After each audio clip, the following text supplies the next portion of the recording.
All right, we live. Yeah, yeah, yeah, yeah. Yes. Hey, everyone. Welcome to Extraordinary Women. And today we're going to be talking about the spiritual reasons why 300,000 Black women lost their jobs. And today with me, I have a special guest. She's dear to my heart. She's like my mama, Sister Sophia Lynn. Sister Sophia Lynn, can you please introduce us to our audience? Introduce yourself to our audience, please. Thanks.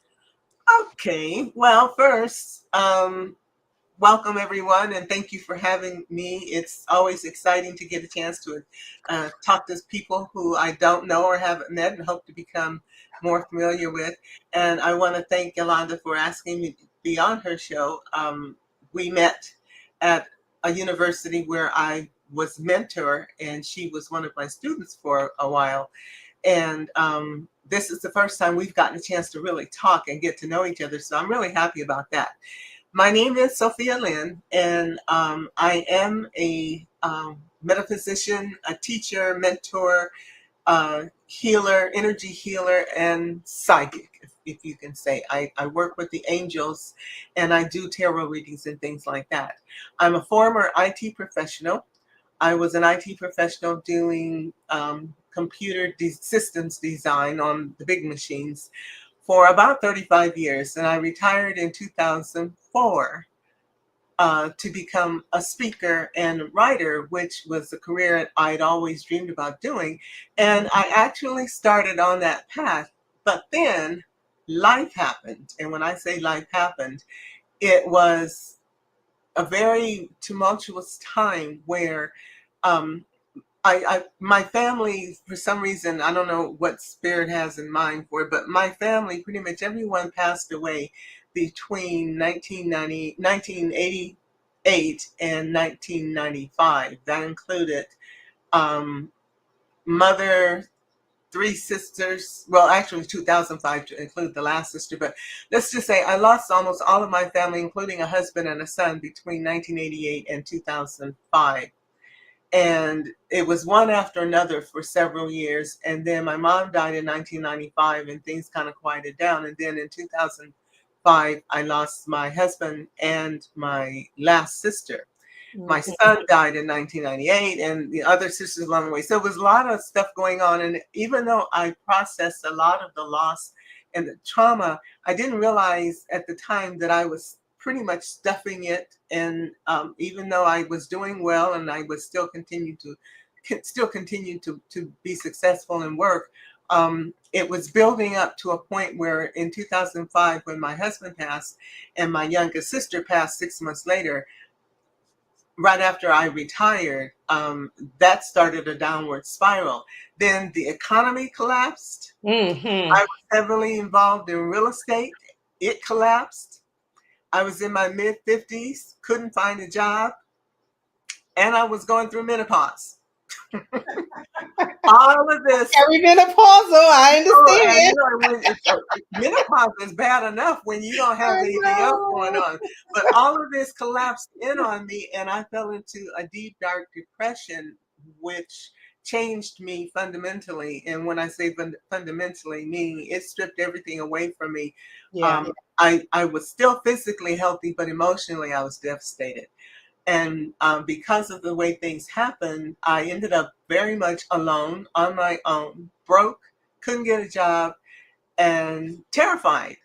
Um, Mhm. and I had gone from a successful life where I had plenty of money and assets and friends and activity in my life, to being totally isolated with no money, ending up living with a gentleman where I was a caregiver for him. And that's another whole drama we won't go into, but that only added fuel to the fire because he was That's dysfunctional, a good and I didn't show. realize. That's a good show idea. Oh man, it You know, was, nurse with a purse, girl. Nurse with a purse. yeah, and it was one of those things. It's like, how did this happen? How did I get here? Yeah. And so anyway, things continued to decline for a while, and I got to a point where I started praying to die. Oh, So wow. God, why am I still here? Everybody else is gone. Everything, my life is destroyed. My family's gone. Why am I still here? And so I started praying to die, and I would write notes. My daughter was still alive, but she had distanced herself from me because I was so emotionally distressed. Hmm. Anyway, so I started writing notes to her at night explaining why I didn't wake up in the morning, but I kept waking up. So after about 5 or 6 times, I woke up one morning and I was so tired of the drama and the difficult life. I finally asked God, I said, why am I still here? And what I heard was, you're asking the wrong questions. And then silence. Yeah. It's like, what do you mean I'm asking the wrong questions?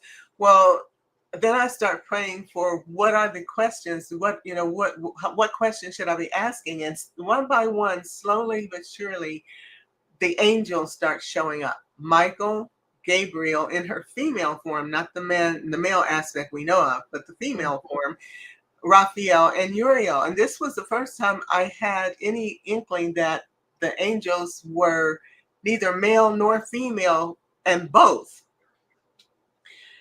Um, but behind all this, one more thing I want to say. When I back in 1977, I left the Baptist church when I met Dr. Masters, who is the one who created the university where you and I met, the Hmm. University of Metaphysics. And I was about Not 20. promoting nobody. Huh? No promotions, girl. Outside of Well, I'm love. not promoting, but what he was a fundamental shift in my life that led me to where I am here. I Hmm. met him because I wanted to lose the baby weight that I had gained during my daughter, when I was pregnant with my daughter, and I had been running and doing all kinds of diets and nothing was happening. And he taught me about metaphysics. In fact, the way we met was he was giving this meditation class, Hmm. and I was invited to come to a preview show and find out what was going on with the meditation class, because I had seen this article in an old defunct magazine now called the New Woman magazine, but the article was entitled "Think Yourself Thin." And it caught my eye, and I read the article and I was like, well, then how is this possible? So the writer at the bottom in the credits mentioned something about metaphysics. So I got out something that many of you are totally unfamiliar with, which is called the Yellow Pages phone book.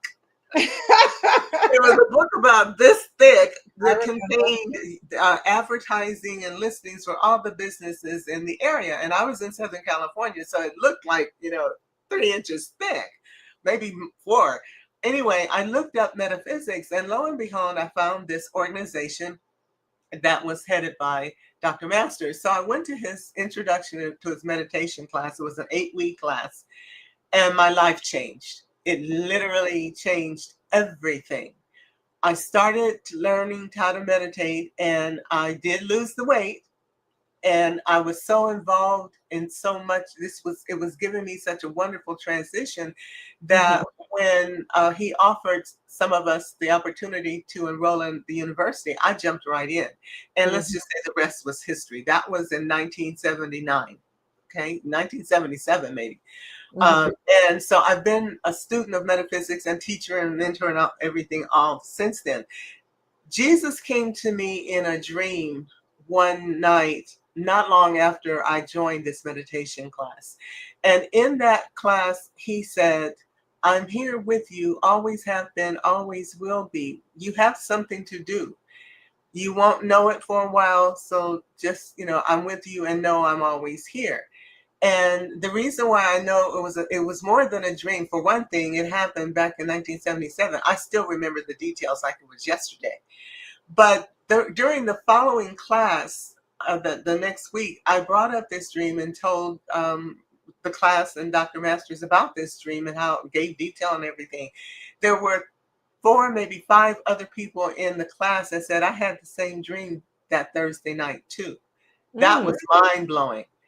Um, so I always felt like, okay, well, this was more than a dream. It was a special message. And Jesus has been with me as a personal mentor, teacher, friend, and guide ever since. Okay. Not so much a savior. That wasn't the message. The message wasn't, I'm here to save you. I'm here to help you. I'm here to guide you and teach you. And so ever since then, that's been the relationship I had with Jesus. And he's Mm. still here with me. God, because it's been rough. Yes. But it wasn't until 2005 that the Hmm. angels showed up. And once they came, it was kind of like a completion of the team, my spiritual team that was to help me through this last 20 years. Hmm. So when I got this, had this experience and I wanted to die. I knew better than suicide. That's not an answer. Uh, you don't want to do that. So I was praying to leave. It's like, okay, well, I don't want to be here anymore. Can I just leave? And the answer kept coming back, no, you have something to do. So when the dream that I had that said you're asking the wrong questions, it took Hmm. a while before the right questions started to come through. And the right question was, why am I still here? What do I need to know? And what am I supposed to do? When that question came, that's about the time when the angels showed up, I remember, because Hmm. then they started helping me learn and understand what was going on. But I was in such a deep depression at the time that it took years for them to pull me out of it. I mean, literally years to pull me out of it to the point where I stopped wishing to die. And I settled into, by this time I was in my late 50s, and I settled into a state of, okay, well, what do I need to do to just make it through till whenever? And they started me on this path of doing healing, which I didn't even recognize myself as a healer. I had done it with my daughter and with my sisters and stuff, but I never even, I mean, I didn't even really know what energy healing was. Hmm. But they started me on this path of starting to work with those skills and using it to help other people. Then they introduced me to the fact that you're also psychic and you need to start doing readings and stuff for people. Well, I didn't know about that because I didn't know anything about tarot cards and I didn't know anything about being psychic. I just knew that I knew things. I always knew things, and I was surprised that other people couldn't see it too.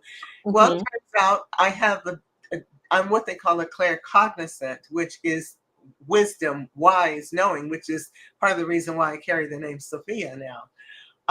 But I realized after a while too that not everybody's like that.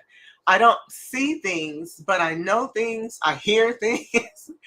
And I'm like an oracle, more like what you call the Sibyl, the oracle that just has wisdom that's there. And I don't know where it comes. Well, I know where it comes from now, but it was just something that I always did. So I had to learn how to read tarot cards so I could start doing readings and all of that. And as soon as I said, okay, I don't know how to read tarot, what am I supposed to do? A tarot teacher showed up. And she was also my Reiki master. She taught me how to do Reiki and got me and started and all that. So fast forward through all Hmm. of that to the present. Yes. And I've been working all these years, almost 50 years now, to get to the point where I am now.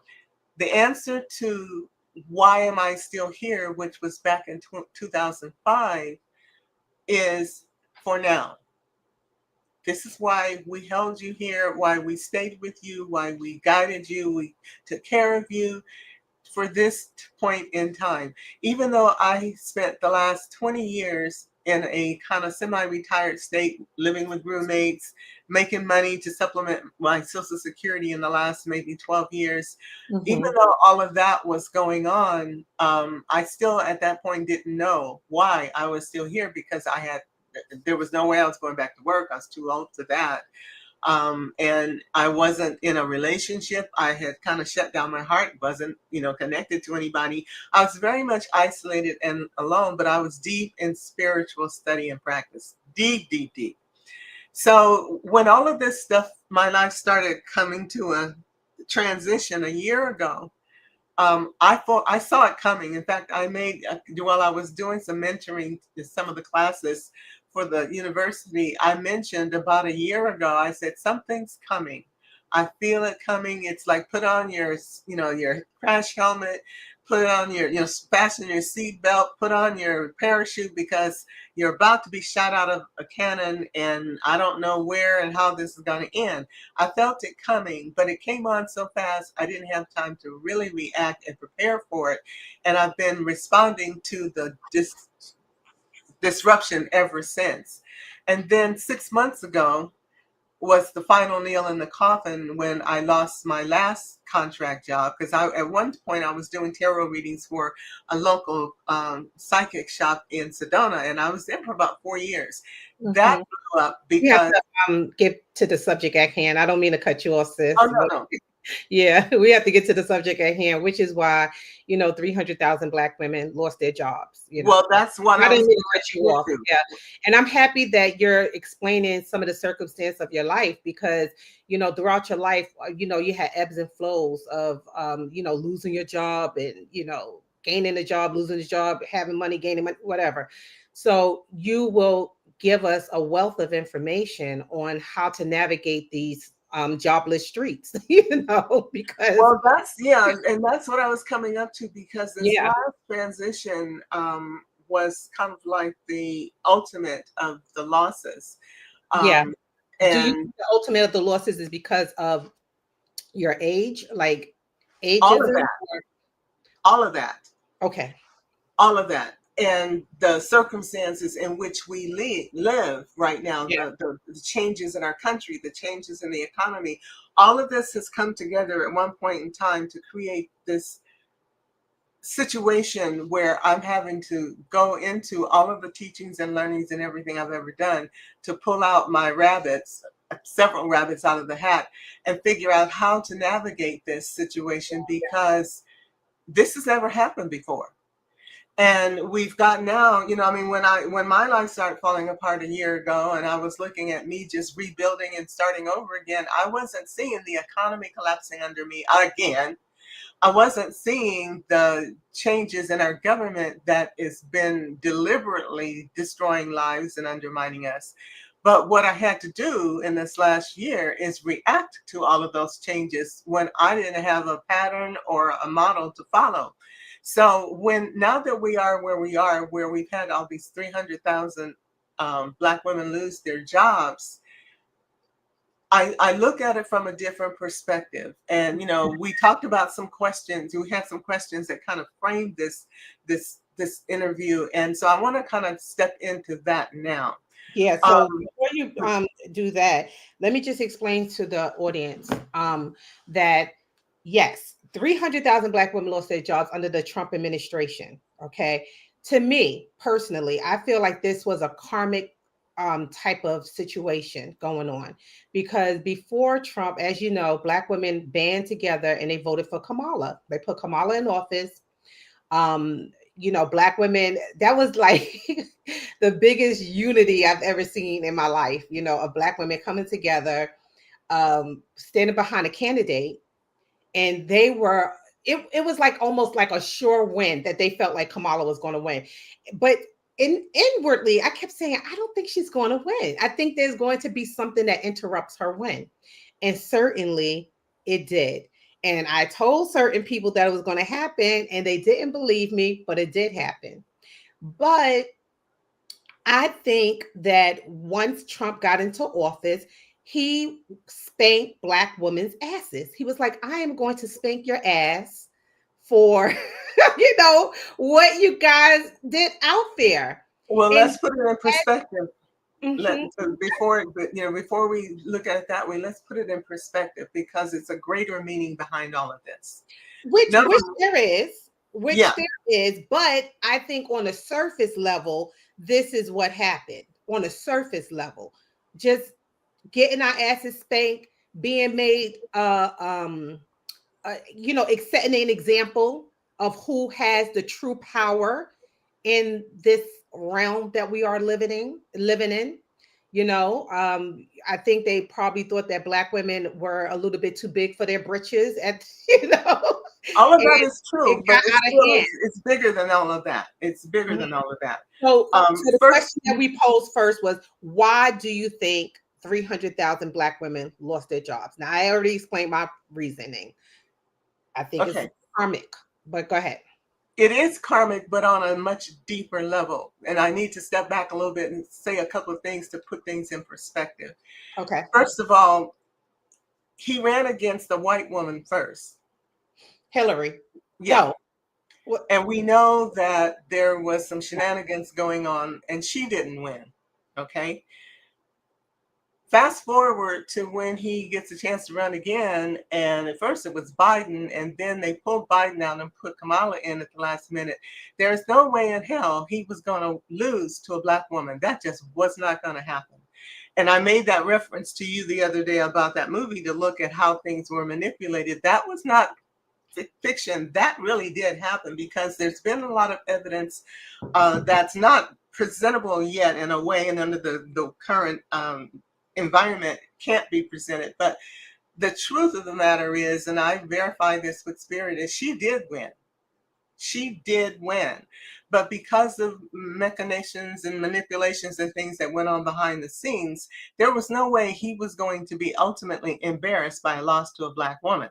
So Exactly. I what's felt going the on same with way Black too. women right now is part of the repercussions of that. But like I said, it still goes bigger than that, Mhm. because while he's kind of spanking us and punishing us, there's, you know, hundreds of thousands of other women who have lost their jobs too. So it's not just Black women, it's women in general. Okay, we're looking at the numbers from a Black woman's perspective, but all the other women who've lost their jobs, there's a bunch of them out there too, and they also are being punished. Well, the They've reason why we focus they've on Black taken women away is women's because rights. we're only 13% of the population. So for 300,000 Black women to lose their job, that's a significant amount compared Yes, to it is. the other But I women still say we that need to look at the bigger picture to see that what that really means. Because if we only want to look at, well, we're being punished and it's 300,000 Black women, we're doing the same thing that they have been trying to get us to do, and that is to segregate, separate, and be different, be outside of the loop. What we need to do to fight this and to deal with it is to come together in a community and not deal with the racial issues, because that's what's got us in this problem. We're so divided. We need to look at the fact that women are being attacked. They took away women's rights.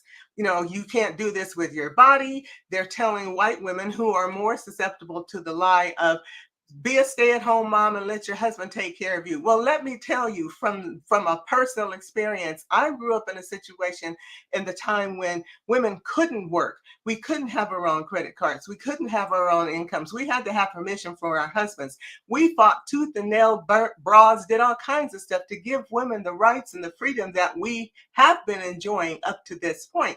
And now I'm here still watching all of this stuff dissolve and devolve back into this thing where they're convincing women to give up their right to work and to stay home and let their husbands take care of them. Well, that's a trap. And I posted on Facebook the other day, because men are human. They get sick, they die. Sometimes they just walk away, and when they walk away, they can be very cruel in how they leave the wife alone with the children, no income, even go after her to try to punish her for not doing what he says. And women are falling back into that trap, buying into giving away their power for the illusion of comfort, of being quote unquote taken care of. Well, yeah, if you want somebody to take care of you, you can't complain when they don't do what you feel like they should do. And that's where the trap is. So it's not just us. We're being laid off, but all women are being eroded and undermined in various different ways. And what they figured out was, this is how we do it to Black women. This is how we do it to white women. And for the Latina women and Asian women, they're just kind of somewhere in the middle part of all of this. But it's women in general that are under assault. And the minute we try to separate and step out of that umbrella, we deflate and dilute our power as a force to be reckoned with. Now, let me tell you some things about what's happening with Black women. 300,000 of us lost our Black jobs, but I did some statistics. There are 21 million, almost 22 million, and probably more, because I looked at the statistics of the census, which of course is, we know, not right. But I just say 22 million Black women in America. That's larger than most of the countries, the populations of most of the countries in the world. There's Mhm. 195 recognized countries in the world. About 160, give or take a few, 160 of them have populations of less than 21 million. That's just the women. If you add our Black men, it doubles. If you add our children, that's another 10 million. There are over 50 million of us, of Black people in America alone. So and we control the women because we are big time business owners and what have you. We control 1.2 to 8, depending on which statistic you look at.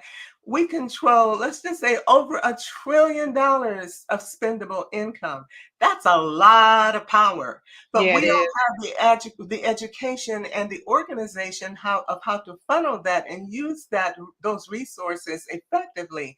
So because we are now being scared and terrified and divided and scattered with the numbers of women that are being laid off, and they're doing that because most of those women are government workers, they have government jobs. Yeah, that's We another were lulled, thing. Yeah. yeah, we were lulled into the false security of we work for the government and it'll take care of you and retire with a pension. And I grew up in that generation that put that mindset into place. And it, unfortunately, it looked like a secure way for us to go, and it was for many decades, but it's not true anymore. So we got caught up in a system that is not only dismantling our lives, but it's dismantling the country as part of that plan. We got hard hit because we were part of that mindset. The Mhm. government is not only, he wasn't just picking on us because they're laying off people. I mean, I saw an article on Facebook this morning, they're having to rehire some of the scientists at the CDC Mhm. because they mistakenly laid them off and they can't function without these scientists. So they got laid off on Friday. They're being called back to work tomorrow. But it's, they're using like a hatchet to slice butter. They're just going in and chopping up everything. And the unfortunate thing is, underneath all of this was the intention to destabilize the government of this country so that a few who have power and wealth and money could take over the country and rule it and use us the way they wanted to. Some of the things that they've done was, COVID. COVID was an intentional plan to cull the herd. And Mhm. unfortunately, it didn't, well, I won't say unfortunately, fortunately, it didn't work out that way. And many of us that were supposed to be gone survived. We learned about some of the things that were going on behind the scenes, and we were able to counter a lot of that. Yeah. So what you're seeing is the result of a mass assault on the planet and the systems of the planet that's just not quite going according to plan. But getting back to us, we are, when you look at the population, the number of Black people in America, and you look at the numbers of countries around the world, 195 countries around the world, there are only, depending on which statistic you look at, about 30 of them that have populations of more than 40 million people. So Right. when you look at us as a race of people here in America, we are right up there with some of the large countries as far as our numbers are concerned. That's a lot of power. So instead of thinking about, we're being victimized, my solution is no, we need to come back and organize. You saw what happened when Kamala I was don't able. think we're being victimized at all. Well, Mm-mm. then, okay, but No, don't make the because statistics. what happens is this: when you smack a Black woman, she's going to come back and spank your ass. Right? Exactly, but we have to do that the You right don't way. get smacked and just stand there. Exactly, but that's Black one of women the fight reasons back, why it looks like we are which is being why I'm picked on. afraid of what's about to happen down the pike, which is what we're going to get into. Let's put the fear Not, away I'm from not that. afraid, but I'm just excited for what's about to happen down the pike, which is something that we're going to talk about. And I'm sorry to cut you off, but y'all, if y'all out there, you want to join in this conversation, please give us a call at 347-620-6771. 347-620-6771. Our phone lines are open. If you have a question to ask Sister Sophia, please give us a call. We're here. Just call us. But go ahead, sis. Those are some good statistics. I'm happy that you came with the backup because we do need to recognize how powerful collectively we are. Yes, 300,000 did lose, but we also have 22 million that are here. So what do we do with that, We've But got to change continue. the way we deal with each other. We tend to get, we're fighting being petty and, backstabbing and doing all kinds of things, which is what they encourage us to do. They represent us as being difficult and hard-headed and angry and all this stuff. And that is Yeah. so much bullshit. When you see what happened with Kamala last year, the way everybody came together with a common goal and a dream of putting her in the White House, it shows that we have the potential to be a community and to work together. But we have Yes. never had a model of how, or even a hope that could be possibly true. She gave us that hope last year.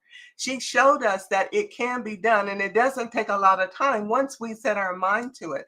The fact that business owners in America, where's my number here? We own, let's see, I can't, 2 million businesses owned by Black women, which represents more than half of Black-owned businesses. We generate $98.3 billion in revenue in 2023. That's a lot of money and power. So don't tell me we can't do it, but we need to step into our power instead of stepping back and recognize, you know what, we just need to figure out how to come together and unify in our purpose and our intention. This is the perfect time for this to happen. We don't have to follow their model and their program. We've got our own ways of doing things. We could come together with an idea of putting our resources and our businesses in ways that we serve not only us, but other people as well. We don't have to do it according to the way the government says do it. We just have to do it. We need to figure out how we can come together. How and we can do it. So yeah, right and now, that as means we we have to speak, change the way we act towards each other. right now as we speak, there is, and this is going to take us to another question that I had on our list, but I just wanted to let you know right now as we speak, there's a show going on, a seminar.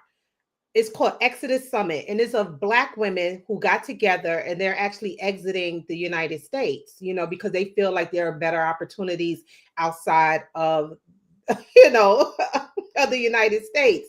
So, but the reason why I'm bringing them up is because you said we need to do well by each other.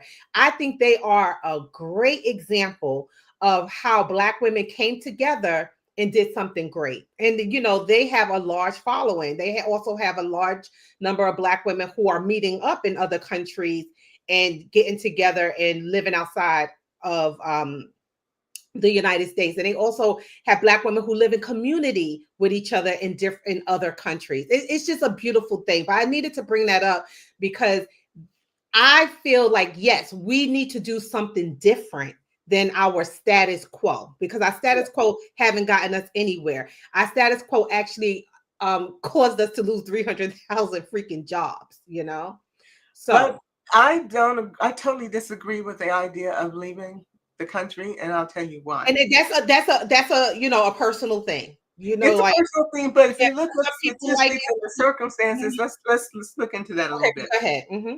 First of all, our ancestors gave up everything to create an environment and an opportunity for us to be here. I think it would be, in my personal opinion, a great disservice, dishonor, and dismissal of everything they sacrificed for us to get us where we are today. Because of them, we have 21 million Black women who are able to own 2 million businesses and generate $98 billion in revenue in America. America is going to break down. It's not going to be the America we know in the next few years. It's going to dissolve and reform. I mean, we think about the Roman Empire. At one time it spanned, most of Europe and parts of Asia and Africa and all that. Huge empire. And now basically Rome is a city in a state that's not even it's a major, a country rather, but it's not the power that it used to be. America is already being disempowered and diminished because of what we've done and what Trump and his administration are continuing to do. So as this situation progresses, along with the other planetary shifts and changes that are happening, this is going to create an environment where we are going to have to recreate and reform, and we're going to be different. It's not going to be America the way it has been, white dominated with a a government that is cruel and insensitive. Once that becomes obvious and starts to show what that really means, then it won't be that long. This is something that has to happen. It's part of the answer when we pray to God and ask for, peace and love and equality and compassion and a better way to live. This is the answer to our prayer, but it's not going to be because somebody comes down and touches, with their hand and everything transforms. Because we are the creators of life on this planet. We are co-creators with spirit, and we were given the power to create, to imagine, to dream, to do, to be, and to be sovereign. That was our birthright. Correct. It's been violated by some of the powers that be that got greedy and wanted to control and dominate. But because we're all co-creators and we said, okay, if you give us this, we'll let you have that. And it got way out of hand. But because of the fact that the divine feminine presence has emerged on earth, is why you're seeing so much happening with women on the planet, not just here in America, but on the planet. And when we see assaults and things happening to try to suppress the feminine energy, it's not going to last. It's not going to work. It's not going to sustain, because the earth needs us to be in balance and in harmony with each other, male and female, taking care of not only ourselves, but our children and the planet. And that's where we're headed. There's so much going on the planet we don't hear about here in America because it's not coming through the news.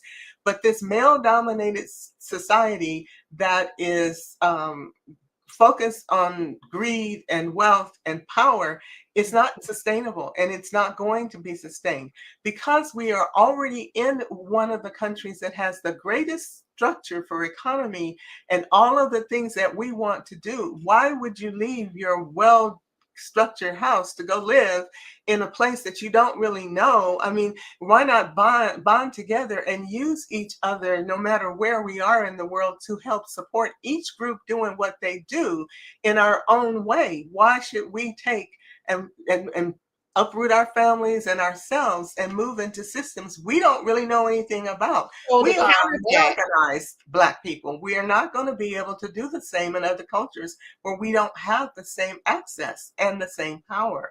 So that for is true. me, But to counter that, right? we need to For counter it instance, from where we are. well, I agree, but I also agree that there comes a time when people are just plain out tired. I They get don't it. feel, Tired they don't doesn't feel mean like you they don't want to build. Yeah, I'm tired. There Sometimes are the builders and there want are the to. people that just don't want to build. Okay. I And get some that. people are so tired that they just want to leave and start over. But So I and you feel think like starting over, they aren't thinking that tired. If you're tired, the worst thing you want to do is start over. I can tell you what it feels like when you're tired and what you have to do to start over. That's what I'm living right now. When the last 20 years that I Sister spent being a Sophia, roommate, I have I to say something regarding that. No, no, no. Because I spent the summer in the Caribbean just recently. Spent the summer in the Caribbean. I saw your And I'm so sorry. Oh man. No, but I spent the summer in the Caribbean, and it was the most freeing time of my life. I did not deal with no racism, no microaggressions, no craziness, you know. I was just free to be, if that makes sense. I was free to be, and it just felt so good. I'm And glad. I was fantasizing while I was out there, like, how would my life look if I was out here like all day, like every day, 365 days a year, 24/7. I But said, you were on I can do it. vacation. Huh? You were on vacation. The No, reality of I was where my ancestors were. Oh Used yeah, to but you live. were still on vacation. It's not where I you live. was. Yeah, I that was. believe me, I've been around. It'll be 74 years in just about a month. I've done a lot of all of that and seen a lot of that, walked through a lot of it, heard, talked, been there. The reality is, it's one thing to vacation in a place. It's something else again to have to live there and be in that environment, especially when the vacation, when the fun part is over and it comes time to go back to work. This is where we live. This is where, and I understand about being tired of all the struggle and all the drama and blah, blah, blah, but that system is not going to be here very much longer. That's the one thing that we have to understand and realize, that you cannot migrate a large population of people to another country and think that you're just going to step in and pick up where you are and move forward. Many of the We have a cultures, caller coming in. I'm so they're sorry. so different. Oh, we do. Yep, we have a caller coming in. So give me 1 second. Hello. Hello, greetings. How are you? I'm doing well. Hello. I wanted to ask, this is Brother King. How you doing? Hi, King. I'm good. This is another one of my mentors here. Oh, hi. How are you? Nice to meet you. I don't call myself mentor. I know you don't. I know you don't like that. But someone who I follow very, very I followed him for so long. We've known each other for over 20 years. And I just think the world of him. But go ahead, King. What do you have to say? You know what's so funny? Hearing the sister speak on, of course, supporting the divine feminine in this age is very important. But we also got to remember to get rid of, like that, just like that word mentor, mentee comes from a mythology of a man raping young boys. We're not even thinking about that's who mentor was. Right. Given knowledge to have sex with boys, to give knowledge. So if we don't get rid of even the language and the mores and the forays of this European enemy that taught us to be savage and find unbalance, because in ancient culture there was a balance. That's why they were able to build some great edifices. Egypt or Kemet was not built during duress. They had to. No community, no real society is built during duress and war. And then, so I think it's very important that we, especially in the age of the 2000, the age of Aquarius, which the energy, although it's called a male energy in one sense, in numerology, that age of Aquarius is connected to 4, which is a feminine energy. Right. And so the feminine, it has to be a foundation where the male supports the female as they're rising, so both can go up together. Because we ain't leaving each other alone at all. The feminine not going to be out doing the masculine. The masculine ain't going to outdo. We have to come together and balance it out. What do you feel about that, my sister? Because I know you were talking about it, but there's too much. The language and all the forays and mores that we was taught is still in our heads. So we're being remotely controlled by this enemy. But at any point in time, you can change your mind. You can learn and see the truth and decide, you know what, I'm not going for the bullshit they've been feeding me all these hundreds of years. I see something different, a bigger, better truth, and I'm going to follow that. And there's a lot of our people are starting to organize and to teach each other the truths of not only who we are, but who we were and how to move forward, which is one of the reasons I don't believe we should leave America. I think we have a structure and an infrastructure and a familiarity here that is a foundation we can build on without starting over. Starting over is, believe me, it is so hard and it's energy draining, it's exhausting, but we already have what we need right here to build a very successful community of us coming together and doing what we've been taught, how to build businesses, this community, take care of ourselves and others. We're not on this planet by ourselves, and we should not isolate, because that's what's got us in this mess, isolating and cocooning. We need to step into this process of building, renewing, and inclusivity. We've got young people who are being born now who are different than we are. They were born for a different time. And we are seeing them come in and they're being excluded just, without concern for the fact that they are our next generation. We as mothers and fathers who care about the future of this planet and where we live, we just need to get our house together and get our act together. We've been educated. We know the truth. We know how to do it. We just need to give up what they taught us were lacking limitations, and that they put this information on us to keep us from thinking and Yep. being. And Yep. we just need to decide, you know what? I can tell the difference between bullshit when I hear it and truth. We have a divine creator, Mother, Father, God, who is ready right now to help us step into our power and will support us every step of the way. But we've got to decide what we want as part of this. Do we want to run off into, to different countries and places where we really are not at home? Or do we build when your house burns down, do you go move into somebody else's house, or do you try to rebuild your own?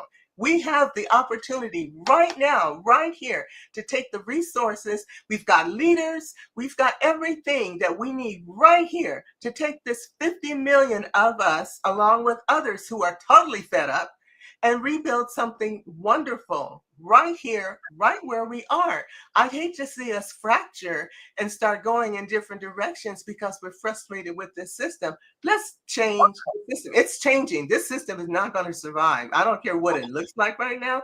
This stuff is going away.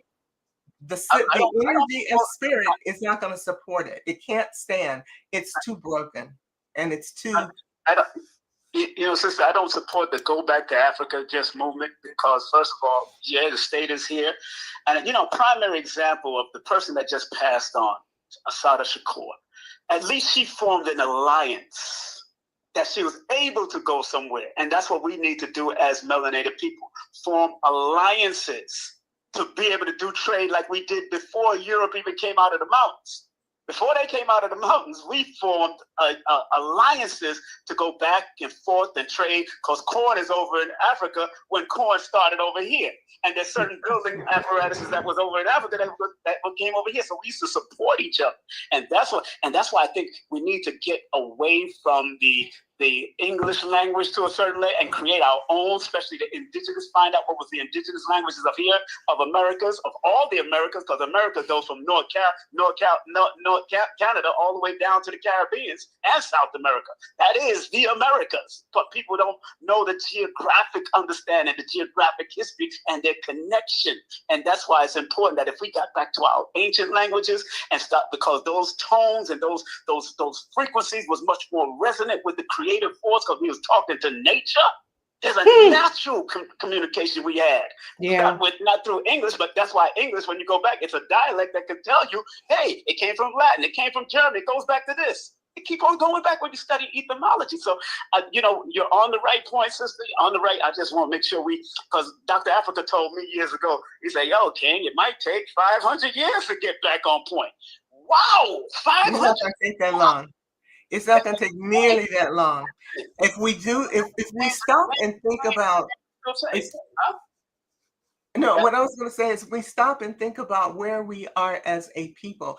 I used to wonder about slavery and how, I would think, how did that happen that they were able to imprison and bring all these people to this country, and that this country would become one of the most powerful nations on the planet. What was the purpose behind that? And what came to me, what Spirit said to me, it was so that you could be in the position to start the new world, so that you would be in the position of one of the most powerful places to unite with a country that has people from all over the world ready and able to step together in one place and start to show what is possible when you stop following the old bullshit doctrines. We don't need to go back. We need to go forward and take the knowledge we have and create something new out of it. We've got languages, we've got people, we've got cultures from everywhere. And all of that can be used right here to build a new country. We have the opportunity dropped in our lap to do that. America, believe me, when you see things falling apart the way they are, this is not a game, and this is not temporary. This is the end of a society that has dominated, been part of a warrior culture that has, done all of its dirt all over the world. And what we see are the last final throes of that effort to continue that. But it's not working because people are starting to walk away. Right now, the rest of the world is walking away from America. They're starting to form other unions and other opportunities and coming together, unifying under different flags, and they're leaving us out because we're still running around talking about warrior, being crazy. I mean, we've got this nutcase who is in charge right now, but he's not even the most dangerous ones. It's the ones around him that are the real dangers, and they're hiding in the shadows. But because we have a collective consciousness on this planet, and God gave us this free will choice to decide what we will and will not accept, if we actually step into that free will choice and use it as a sovereign being and say no, it ends. But we keep saying, okay, if you give me this or you take care of that or make this easier, I'll let you have this and the other. We need to stop saying yes and start saying no. Yeah. Mm-hmm. Right. Yeah. No, I won't accept that. And I'm going to do this instead, because we do have the right to choose. We can decide to follow their bullshit, or we can move off in a different direction. If we come together, I mean, Kamala was the example of what can happen in 2 months of people making up their minds to go in a different direction. It scared the hell out of them. I really think that's what's going to happen. I think there is going to be a split. And a lot of people, they're talking about this big split that's going to happen. It's not going to be just almost like what the Bible says, separating the weeds from the wheats. The chaff from the wheat. And that's kind of what's happening. But we still don't understand how much power. That's why I got those numbers. And I have other numbers that didn't really go into. We are the size of a large country. We're larger than, there's 195 recognized countries in the world. We are somewhere around number 38, 39. We are larger in just the Black people in America. We are larger than most of the other countries in the world. So rather than taking off and going other places, why don't we decide we're going to form our community here? Now, we don't have to leave the country or leave a state or form a new country. We just do things our way, which is different from what they say. When you command over $1 trillion, you got power.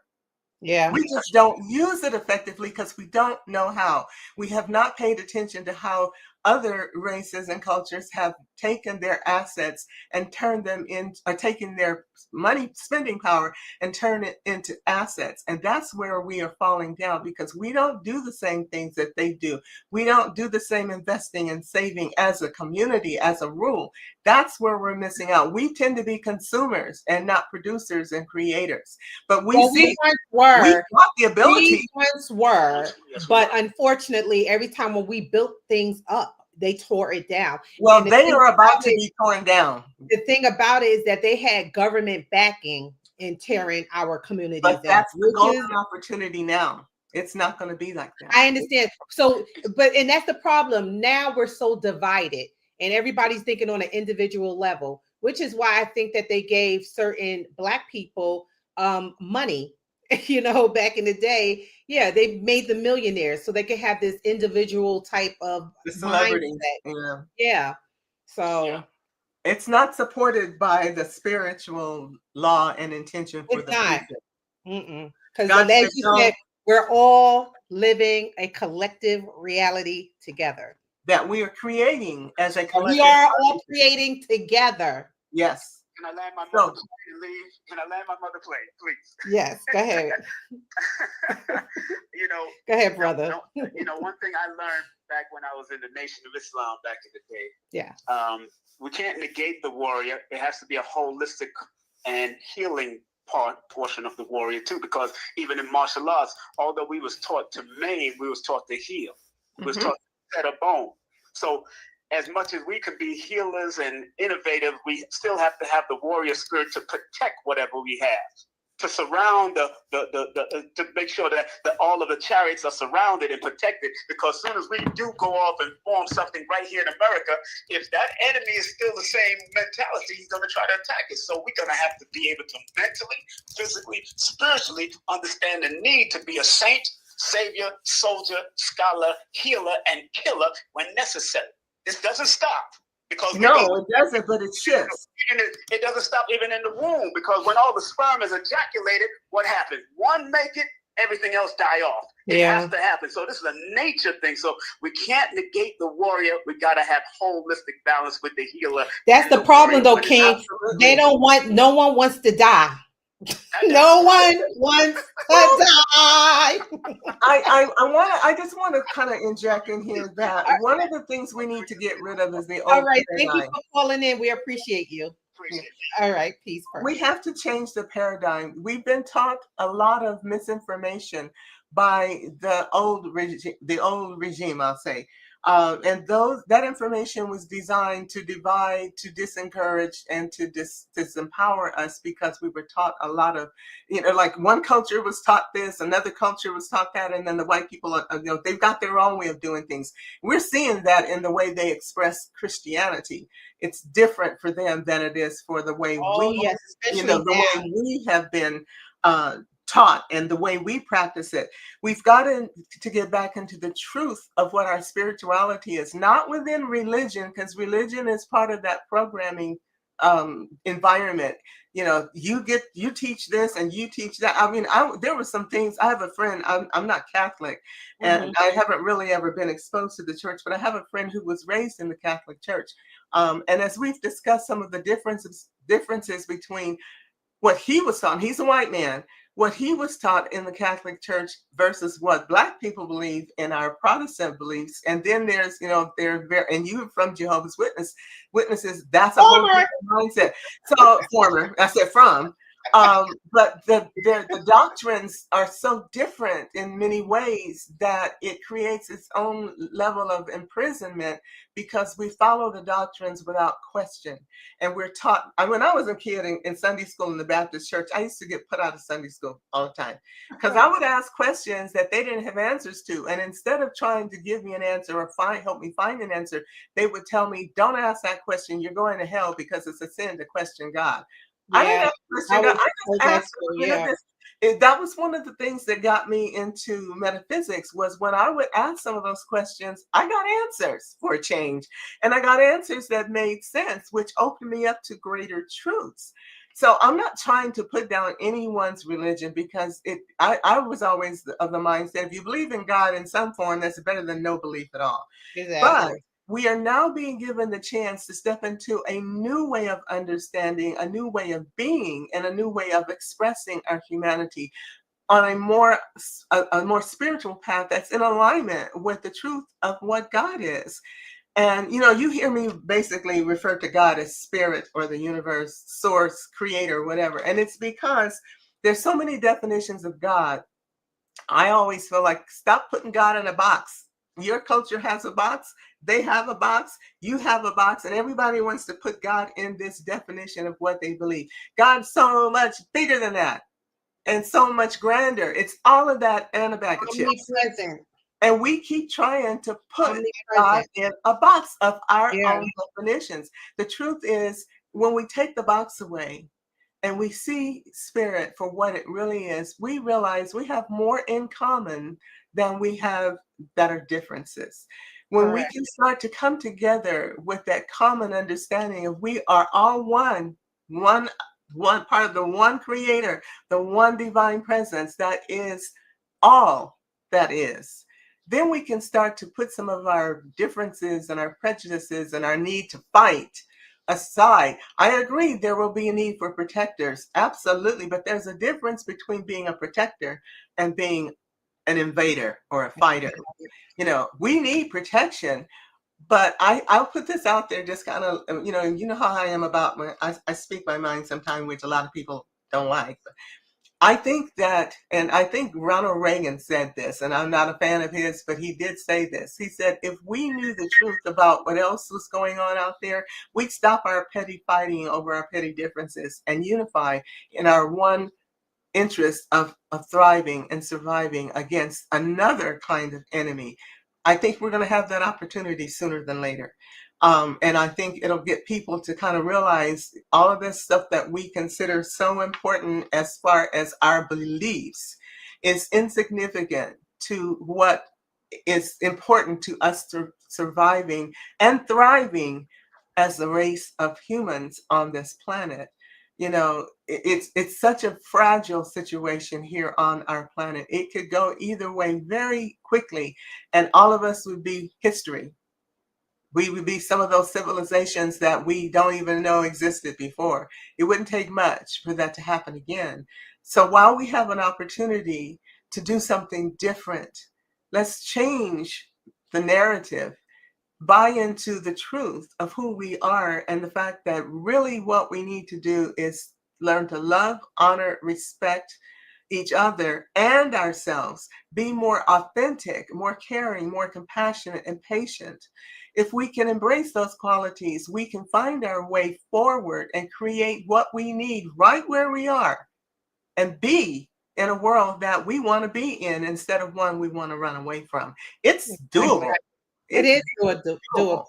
So I wanted to ask you this question, and I'm happy that you kind of was talking about women collectively all over, right? Yeah.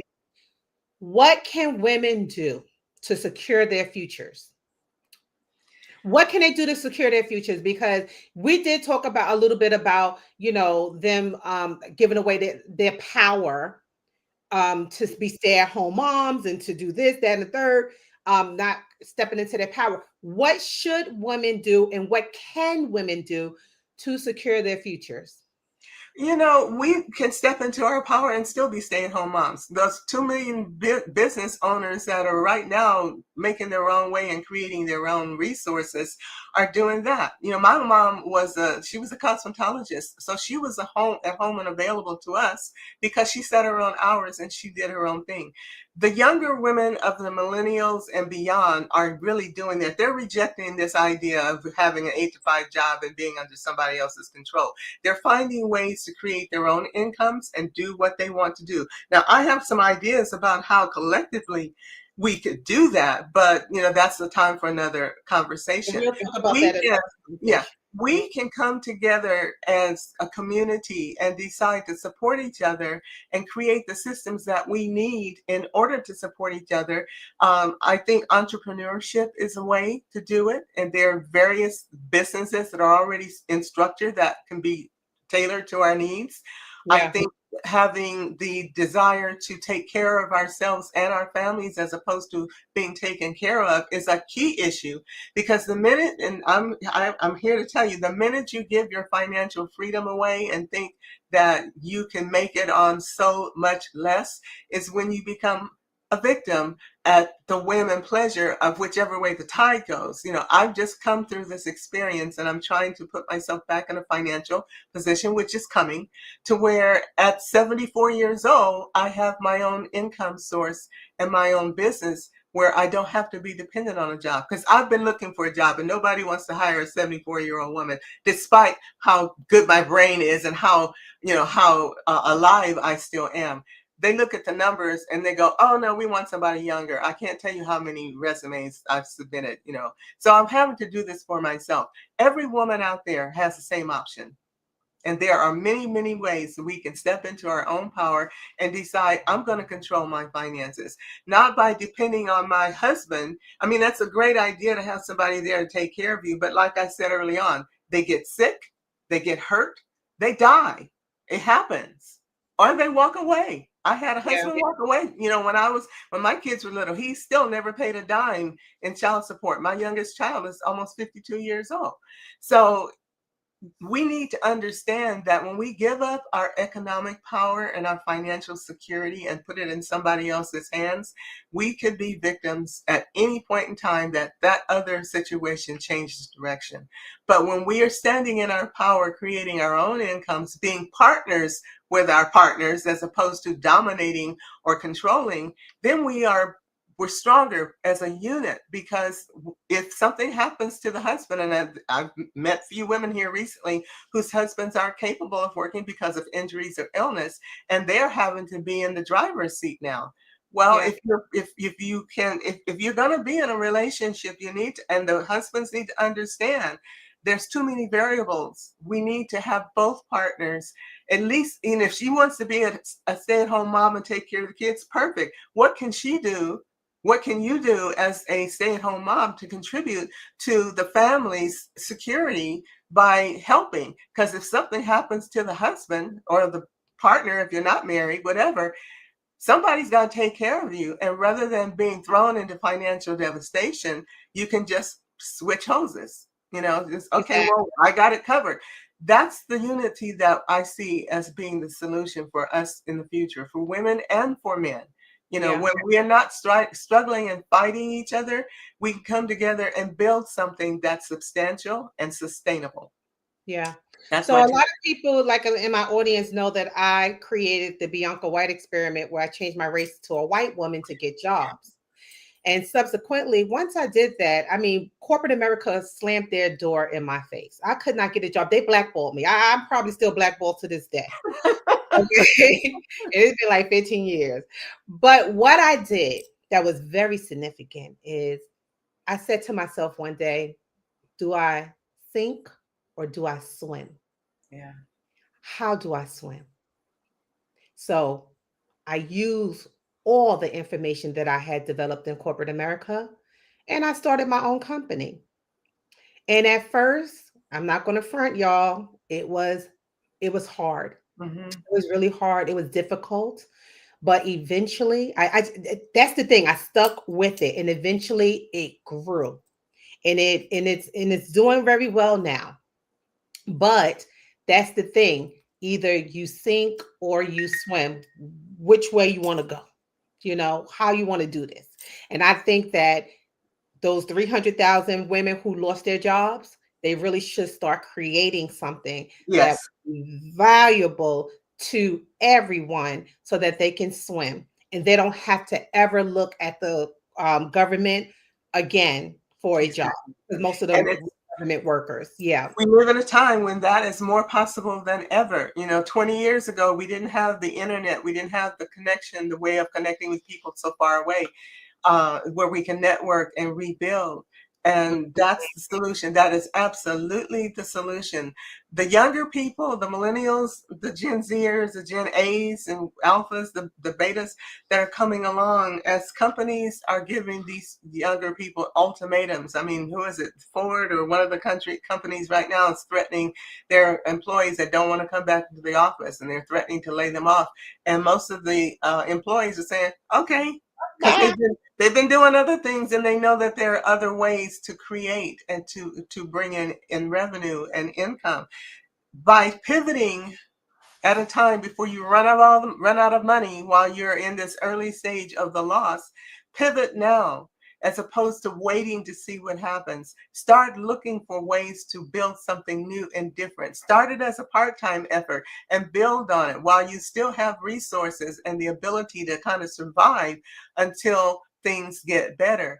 But to go back to the old way, which may not even be there, means that you're going to let your resources dwindle and even dissipate before you take the step into, now what do I do? The time is now. Figure out what you can do. I mentioned I had an idea of what that can mean, and next time we talk, we'll talk about what my idea is. It's something that women are already doing in large numbers. I just don't think they're doing it the right way, but there is a way to do it that means that everybody can win. Oh, that's I can't wait. I can't wait to hear it. Yeah. I do think that when people shut the door in your face, you just create. That's what we're here to do. We are here to create. So you create something that's going to be so wonderful, powerful that they can't take it away from you. Yeah. So I've yeah. met so many women who've had all kinds of drama stories, husbands walking away, come in one day and I'm done, I'm leaving, packing stuff, and he's out the door before dinner. I've seen, husbands that get sick or die. I mean, mine died, and others that are no longer capable of taking care of the family. And the women are sitting there going, how can I pay for everything on my Walmart salary? Well, Right. this is the time for you to start examining the way things have been and start looking at what can be, well, before the devastation hits, because there's people are still going to die, get sick, and walk away. That's human nature. But as a woman, we can take and embrace our power. There was a statement that, what was the lady from Google said, women need to lean in. I say women need to step in.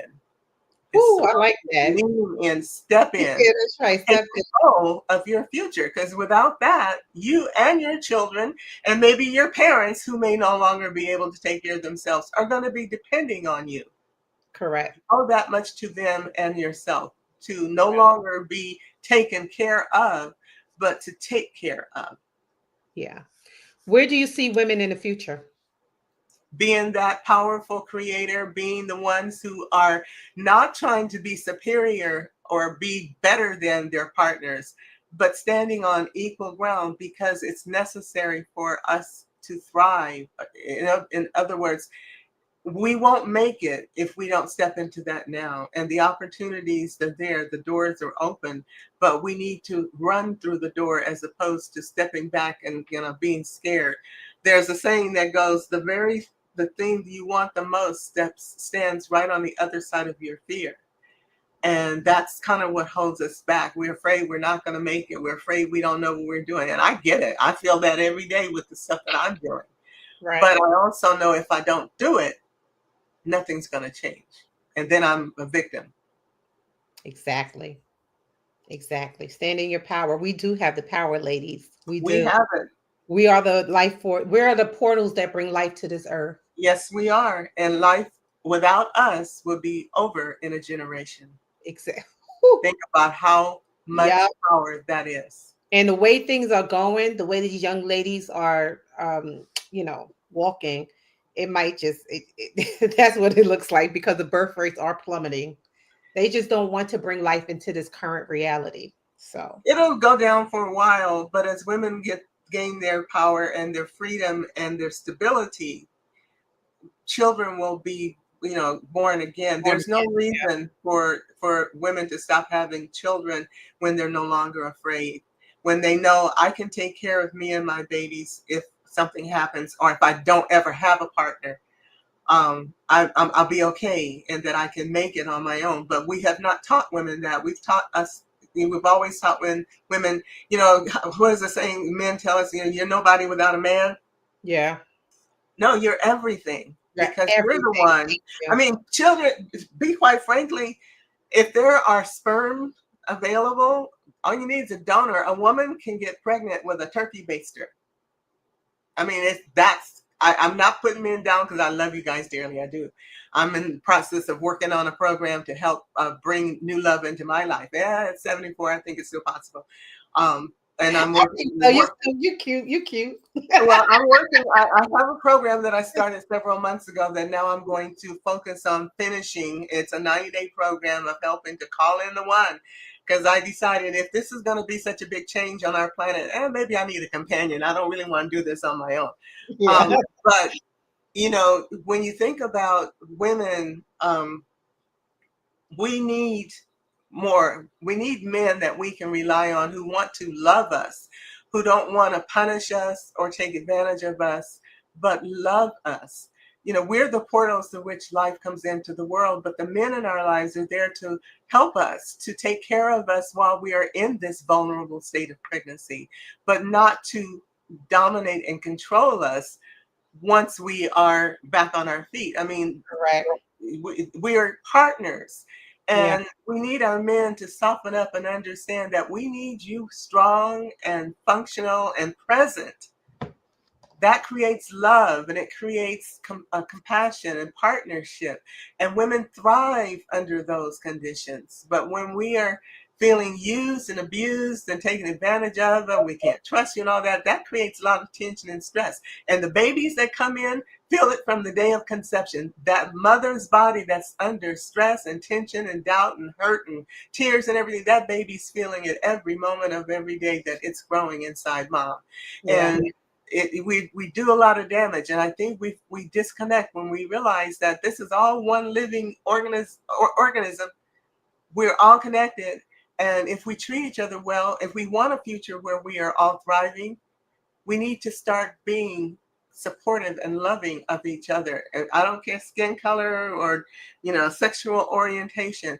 Every single one of us is a God spark, an essence of spirit that's here on earth, created by it, not created by any one of us deciding anything about it. Spirit decides who we are and what we are here for. And we need to honor that. We need to respect and honor our differences. There are reasons why we're all different. Spirit wants to see life in all of its forms, not just two. Yeah. Before I go and tell people where to find you, I just wanted to let the audience know too. Fannie Lou Hamer, who was a civil rights activist, her husband was such a powerful man because he was silent, but he allowed his wife to go out there and to fight. And she spoke a lot about, Black women's reproductive rights and things like that. But the fact that he stood by her, never tried to overshadow her, never tried to suppress her, never tried to oppress her, never tried to silence her. He allowed her, not allowed, but he let her speak. And and all he did was support her. And this man was like a big old 6 foot tall, 240-pound dude, He just let her be. He let her be. That's called partnership. And we've got plenty of examples of those kinds of couples right now. And we just need to look at them. And I hope men will start to recognize that a strong woman doesn't mean that she's better or overpowering you. It means that you're lucky to have her love you because of who she is. And that it's her turn to be the strong power up front. Your turn to be the supportive anchor and rock for her, because she's doing it because you're there. Correct. It's hard to be that powerful figure without the support of that other partner. And I know I've been by myself for 20 years. And like I said, as I see things changing and recognizing that I've had to come out of my quote unquote retirement to stand in my own power, I decided, I think I like a companion for this part of my journey. I'm not looking for someone to overshadow and certainly not to take care of me, but I'd like someone who I can sit and cry on a shoulder or talk to, or just have him hug me when things are really tough. And I'll do the same for him. That's a partnership that's sustainable. Exactly. I love that. So I know you have something free for us. Yeah. What you got for us, girl?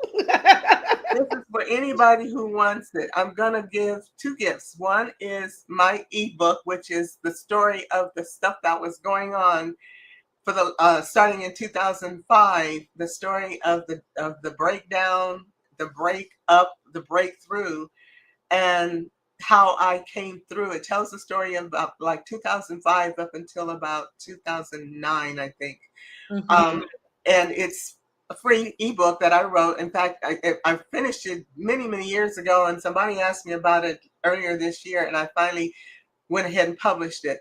But it's a very inspirational story of how I went through the losses and the downturns and the depression and everything, and then came out the other side. The second one is called My River of Gold Meditation.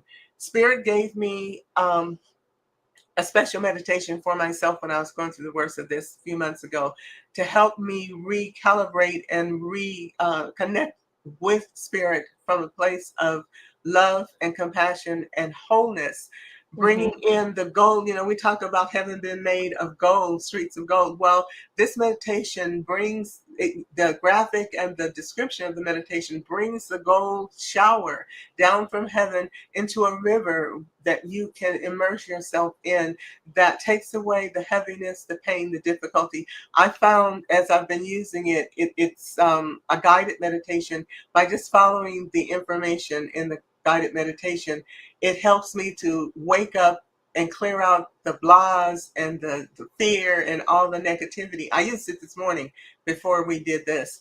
And I feel so good. It's also what's helping me become a stronger, more powerful healer energetically, because I'm dealing more and more with the gold liquid light that is spirit energy here on earth. There really is a golden liquid light that is ready to come into each one of us if we invite it in, but we have to invite it in. And it's the presence of God that really, really is what most people are missing. But this river of gold, it's called River of Gold, and it looks like it's only about making money, but it's abundance and prosperity. Abundance and prosperity are not about just money. In fact, it's about everything else. Love, peace, joy, enough food, safe home, happy job, partners, you know, all of those things are abundant. Having enough of it, more than you need, is abundance. Prosperity is when you have those things that make you happy, that make your life sing and make you joyful and happy to be here. So it's about reconnecting with the spiritual presence to help bring those things into your life, because that's what spirit is. All of that and more. So Excellent. I put it in the chat, and Yeah, and I also shared it here with our audience. On a replay, you will have a list of every website that Sister Sophia has, where to follow her on social media. Please follow her. Please buy a product. She has some great services. No, buy a product. We don't plead, we demand. you know, well, and the thing is, understanding as I'm talking about this rebuilding of my life, that these products are the ways I'm rebuilding my life. I'm not going out there just wanting to be on charity and taken care of. I'm offering love and valuable items and products in exchange, because Spirit says, in order for the circle of life to be complete, there has to be an exchange of energy, a balance, where everything is in flow. Because if nobody's receiving, nobody can give. And if nobody's giving, nobody can receive. So I'm giving. My items are reasonably priced, and keep the information about my stand store and Etsy. I'm about to publish some stuff you guys are gonna love. It's some special products I just created that have to do with your zodiac. And Oh, can't wait to see a it. different way of seeing your zodiac. And I'm going to put the downloads up first, and then I'm going to follow with print-on-demand t-shirts and sweatshirts.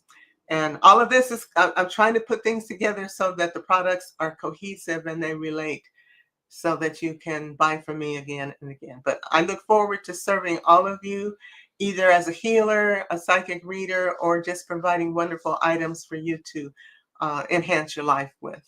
Yes. And again, I'll have all your descriptions in the replay. Everybody, please go follow Sister Sophia, support, Thank you. and thank you so much for joining us this Sunday. This has been a beautiful, soulful session here, talking about why did 300,000 Black women lose their job. I know somebody named Tyler is in the comments asking us about this, but if you catch us at the beginning of this conversation, around the 15-minute mark, you will see why and our reasons why we feel 300,000 Black women lost their jobs. Thanks again, everyone, for tuning in. Have a beautiful, beautiful Sunday. So Yes, it is. thank you all for having me here. And I just want to leave you with this. You can turn anything into a blessing if you look at it the right way. When God says one door closes and another door opens, that's a promise. That's not just a saying, it's a promise. I say, thank you. You're welcome. Thank you. Love you all. Hope to see you again soon. You will.